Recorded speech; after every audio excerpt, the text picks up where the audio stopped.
Hello!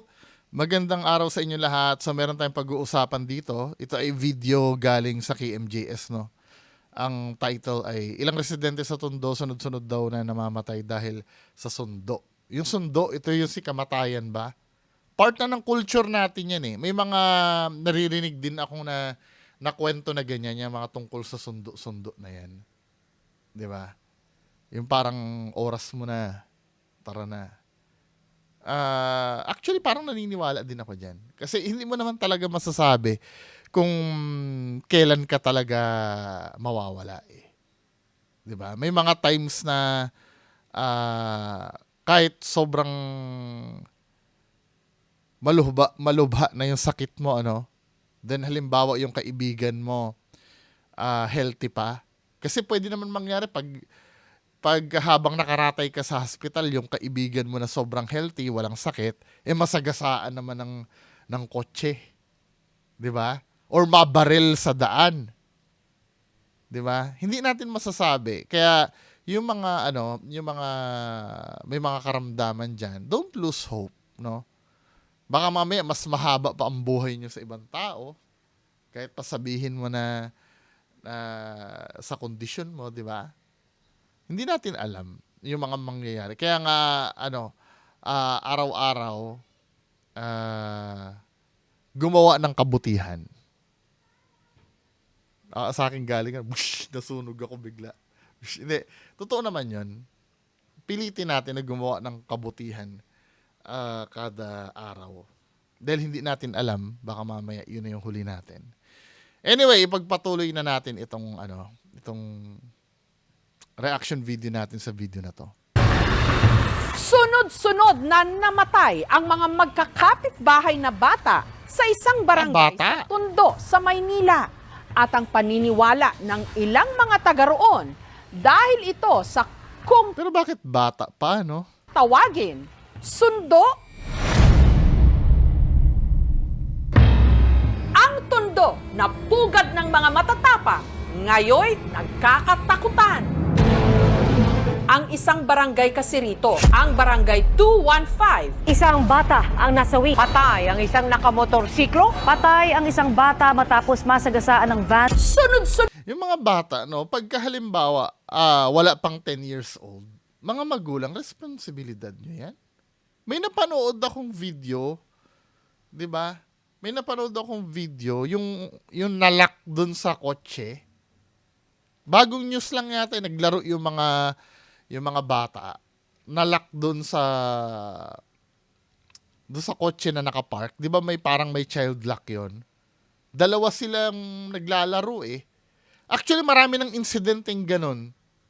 Yung mga may-ari ng sasakyan dyan, di ba? Iniiwan yung naka-unlock yung kotse nyo. Pumasok doon sa loob na suffocate yung mga bata. Di ba? Ang may responsibilidad nun yung mga magulang. Huwag nyo namang hayaan yung mga anak nyo na palisaw-lisaw dyan sa daan.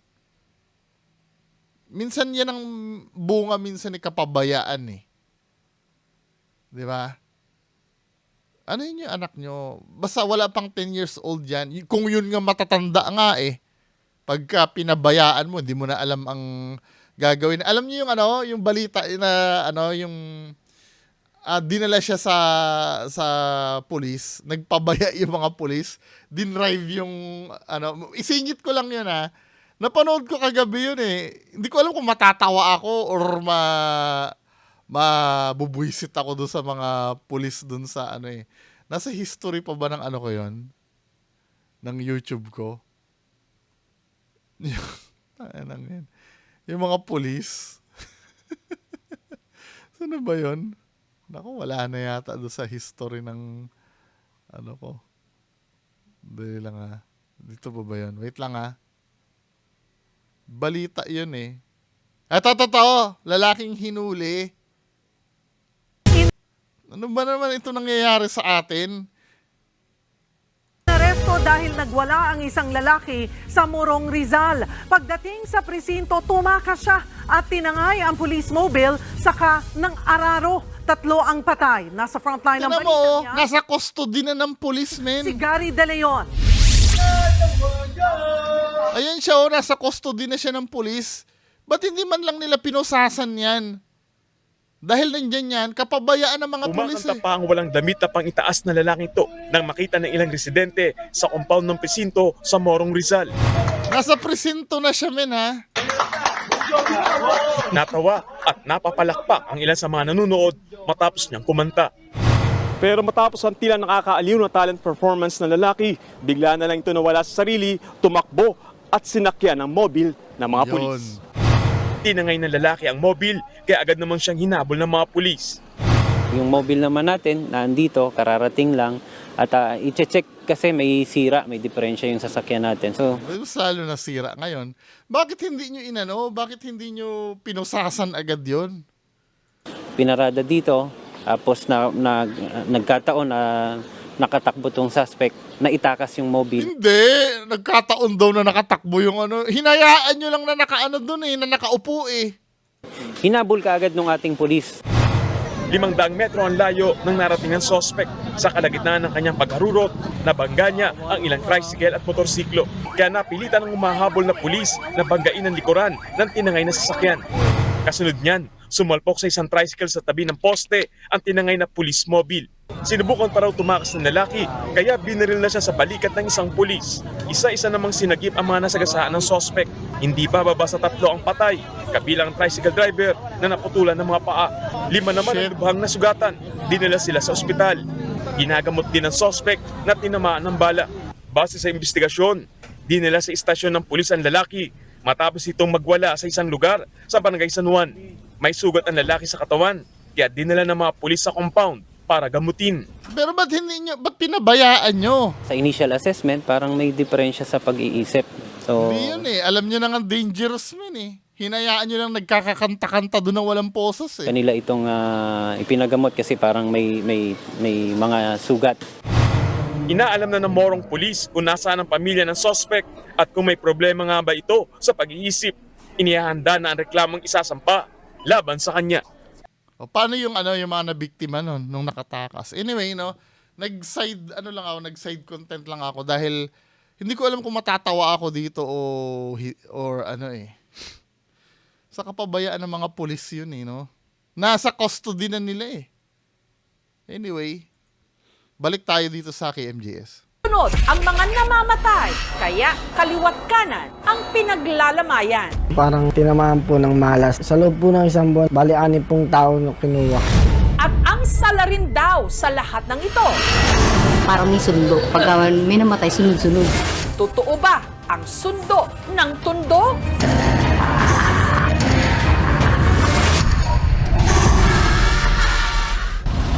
Ganun talaga yun, humahanap talaga tayo ng reason na sisisihin. Di ba?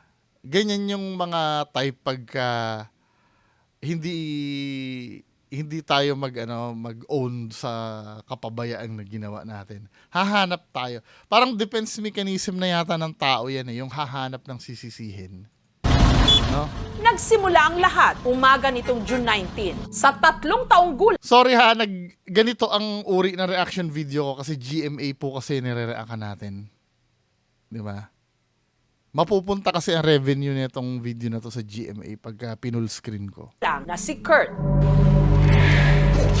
Hingi siya ng pera sa nama niya. Paglabas ng bahay, akala ng asawa ko is bibili lang dyan sa may gilid. Pero Lumabas siya ng iskinita. Then tumawid siya sa kabila. sa CCTV footage na ito, makikitang naglalakad si Kurt sa gilid ng kalsada. Bago tumawid, lumingon pa siya sa magkabilang direksyon. Pero nung tatawid na siya, walang kung ano-ano. Ay, shit! Si Kurt nabangga ng van. Ang bata dead on arrival sa ospital. Sobrang sakit. Sobrang galit na din sa taong gumawa nun sa anak ko. Ako, for me, di ba, aksidente yun nangyari eh. Kung may dapat sisihin, Yes, partially yung driver, pero ang pinaka dapat sisihin dyan, hindi nyo dapat pinapabayaan yung ganyang bata sa daan. Tapos isisisi nyo sa sundo. Tapang mo yung anak mo para mabuhay. Sa ganung ano lang, is mawawala siya. Ako, kuya. Ikaw? Oo. Kuya ka ba? Oo. Hindi ho matutulog yun na hindi kami kayakap. Ngunit hindi pa man naililibing si Kurt, meron na raw sunod na sinundo nitong June 22 ang apo ni Nanay Cristina na si Princess. Nagtutulog na yan eh. May mga nagiinuman, naingayan siya. Base sa salita ni nanay, alam na, ano? Magreklamo daw siya sa barangay. Ganun. Inis? Bukit sa barangay ah.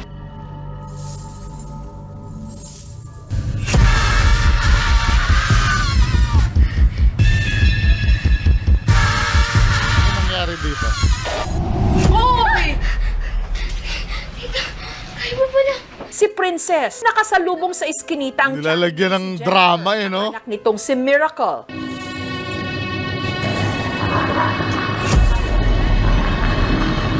Pero pagkatawid ng tatlo sa Solis Street, bigla silang naatrasan ng isa uling van. Shit! Ang mag-inang Jennifer at Miracle nakaligtas sa insidente. Pero si Princess, binawian ng buhay. Gusto lang kung gising naman ako sana, nabawalan ako siya na bumaba. Naku, napakasakit po. Hindi ko nga po alam kung ba't nangyayari sa lugar namin yun. Parang laging may nagbubis buhay. May sundong dumato, ganun. Since kasi nung pagkabata ako, may mga usap-usapan kasi na may ibang nakakatanda na Magkikick in na yung confirmation bias. Maghahanap na sila ng dahilan, ano? silang tao na nakaitim daw po. Yung parang naghahatak siya ng ataol, kung ilan yung hatak na ataol, yun din ang taong mawawala. Naniniwala kasi tayo sa konsepto ng kabilang buhay. Mula dito sa mundo ng mga nabubuhay, may mga supernatural beings na naghahatid ng kaluluwa natin mula dito patungo sa kabilang buhay. At ang di umano, misteryosong nanunundo sa mga taga-barangay 215, wala raw pinipiling lugar. Patay ang isang nakamotorsiklo matapos sagasaan ng isang bus sa Commonwealth Avenue sa Quezon City. Ba't ano nang kinalaman nung sa Commonwealth yung Gaya na lang ng sinapit ng kanilang kabarangay, ang delivery rider na si Mark. June 22. Taga dun din, kaya lang namatay siya sa Commonwealth. Di ba? Aga raw pumasada si Mark.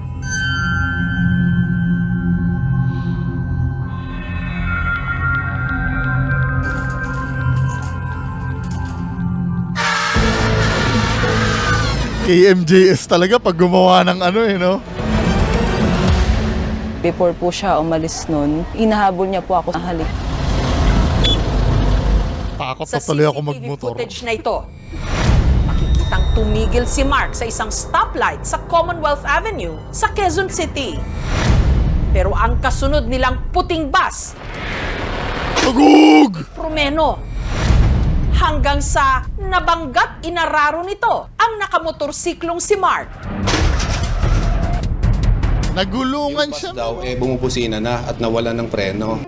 Si Mark dead on the spot. Nagsisilang ako kung ba't hindi ako sumama. Kung kasama niya ako, baka buhay pa siya. Kasi hindi ko siya papayagan na tumabi sa mga ganun. Yung unang bata na nadisgrasya, nakaburol pa. After nung bata, sumunod naman tong isa which is June 22 ng madaling araw. Tapos si Mark naman po is June 22 po ng tanghali. Parang sir, sundo. Gawa nga po ng sunod-sunod. Ang mga labi ni Mark, ibinurol ilang metro lang ang layo mula sa lamay ni Princess. May sa demonyo rin na parang may hinahatak. Parang may sundo. Dahil sa mga pangyayari, ang pamunuan ng Barangay 215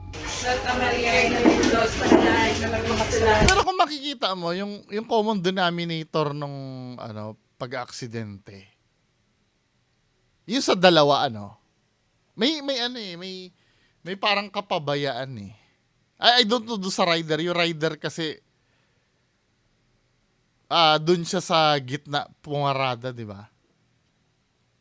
hindi ko maano, pero yung sa dalawa, Parang may kapabayaan yung hinahayaan yung umano. Hindi, feeling ko nagkataon lang. Nangyayari naman yan eh. Di ba? Hindi naman... Kung sundo yan, kung meron man na sundo na sinasabi, dapat lahat yan inano na. Nagkataon lang siguro. No?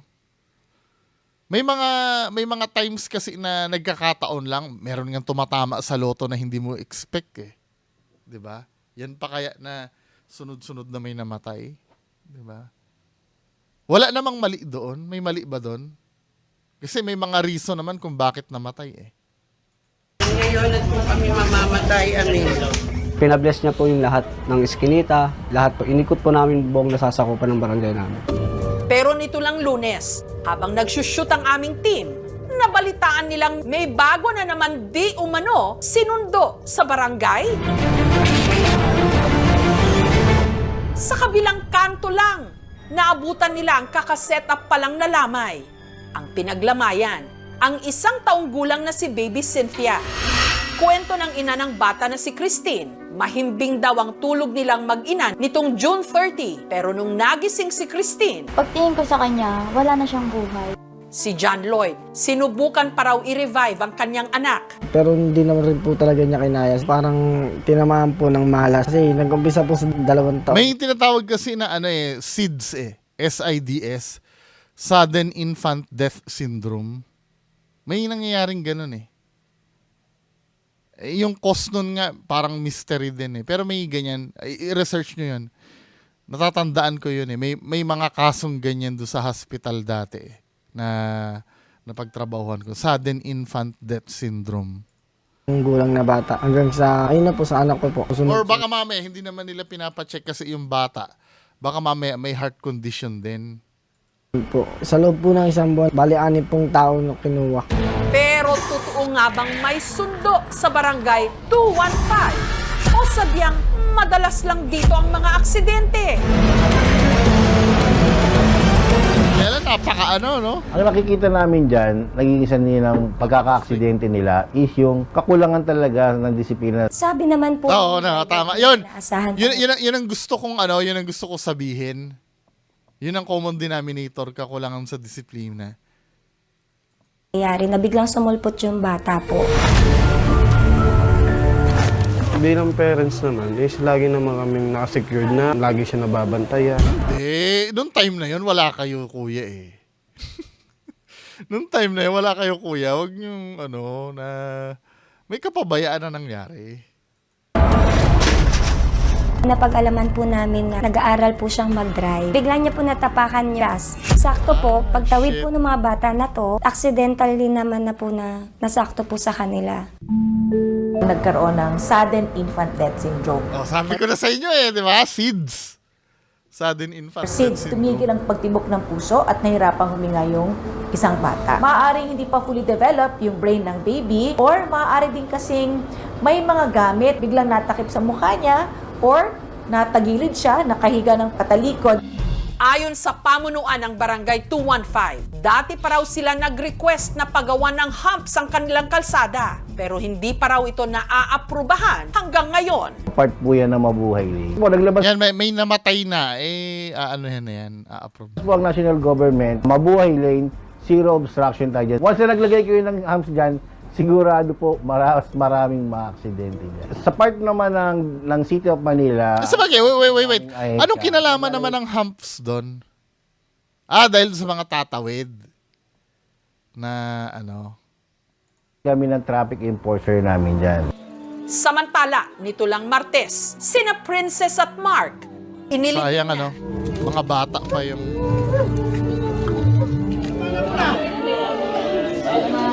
Ang mga kaanak ng mga namatay, minabuting magputol ng rosaryo sa paniniwalang ito raw ang puputol sa sunod-sunod na panununtun Ayun ba yun? sa kanilang lugar. Siguro yung rosaryo kasi parang nagsisimbolo ng pamilya. Nandun yung mga beads, bawat miyembro ng pamilya. Kapag may namatay na isa, kailangan putulin mo iyon. Pero bilang Katoliko, actually hindi yun maganda kasi nga sagradong item yung rosaryo. Pwede rin nating itawag to na confirmation bias. We believe that this will happen na may mamamatay. Oh, so we're on the lookout. Sino nang susunod na mamamatay? Correct. Di ba? Parang dahil nag-trend yan, maghahanap na tayo ng susunod. At pag may namatay uli na isa, i-connect mo na lang doon. Pero actually, kung titingnan mo, may isang lugar kasi din minsan na sunod-sunod ang namamatay eh. Parang ganito yan, hindi naman sa pagkamatay, sa pagpanganak naman. 'Di ba? Yung Fabella kasi dati, nabansagan na pabrika ng bata 'yon. Kasi mayat-maya ang mayat-maya ang panganak ng mga baby doon. Kasi nga, yun ay libre. Libre kadalasan yung mga dahil sinasagot ng government doon eh. Nung panahon namin na sa Fabella, nabansagang pabrika ng bata. Parang ganun din lang naman yun. Parang confirmation bias nga. Na parang, andyan na naman, may mga anak na naman. O dito sa case naman nito na may alimbawa namatay, parang sobrang freak nang nangyari, namatay. Walang may kagustuhan. Tapos may namatay uli. Iuugnay mo yung namatay dito doon sa isang namatay. Tapos nagkataon na may namatay uli. 'Di ba? Mag-i-expect ka na uli, baka may susunod pa. Nagkataon may namatay uli. Dinugsong na ng dinugsong. Confirmation bias ang tawag doon.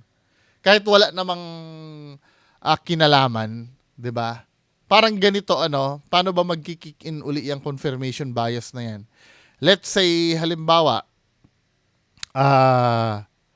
manghuhula ako. Nagpahula ka sa akin. Sasabihin ko sa iyo, makakatanggap ka ng swerte. 'Di ba?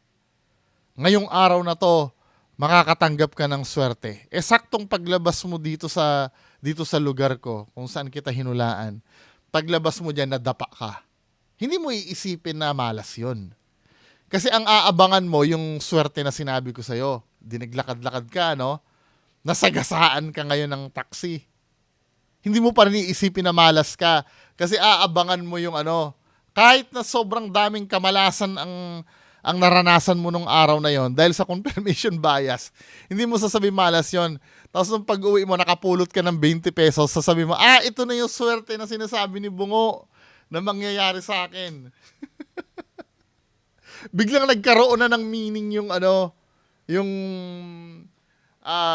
yung sinabi ko sa'yo due to confirmation bias. 'Di ba? Nagkaroon ng meaning eh. Let's say ganito naman bago ka sumakay ng bus, may nararamdaman kang kakaiba. Hindi ka mapakali. 'Di ba? Hindi ka mapakali.